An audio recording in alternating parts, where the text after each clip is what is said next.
How does that noise manage to get from a mechanical room, the other side of the building, into the space that you need to be quiet? That's a great question, and it comes up quite often. Classic example of this: we have a pump located down a parkade, and it's driving someone crazy on the 10th floor. And you can't figure it out. The room is enclosed. It's got thick concrete walls. The pump is on rubber pads or isolators. Big thick door. It's down the parkade. How can this possibly happen? And the reason is that vibration follows a very distinct path. And it will follow the path of least resistance. In the case of a pump, it's quite often the piping. So if the piping's not isolated at all, especially if it's actually, this is a little counterintuitive, but if it's isolated on the base, that means that pump can move more. It can actually vibrate more at the pump, which can create even more vibration in the piping. And so that vibration is going to just travel down the pipe. If you've ever, when you were a kid, lived by the train tracks, you might have put your ear down to the train tracks and you could hear trains coming from miles away. That's what piping does. It is a perfect conduit for vibration. So and it's also basically goes throughout the whole building. So when you hook the piping up to your pump, you're transmitting vibration throughout the building. So in the case of where we have a problem on the 10th floor, what's happening there is it's finding a resonance on that floor.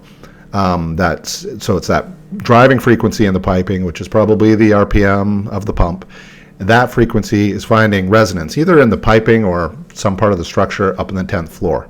And from there, that vibration, it becomes a localized vibration, and it gets into the flat surfaces in the room. So in that suite, it will come off of the walls. It will come off the windows. Windows are a great speaker to transmit vibration. So the sound they're hearing in that room, that noise, is actually localized. That's why you don't hear it in those other rooms, because it's being created in that room from the walls and from the ceiling, from floors. Everywhere that's flat and smooth that it can get into, it will create that noise. And so that is how it works. It follows paths and it looks for resonance. And once it finds it, then you get yourself a noise problem. Now, the thing is, this is why it's so important to isolate at the source, in this case the pump. Not only in the base, but you want to make sure you have isolators in the piping. And those flex connectors in the piping, they're not perfect. The vibration's still getting through them. So ideally you want to also use hangers, like spring hangers as much as you can, to let the vibration kind of work itself out in the piping. If it can move, it'll lose a lot of that power before it gets up to the 10th floor. And then, with any luck, it won't hit that resonance quite as bad, and you won't have that noise problem.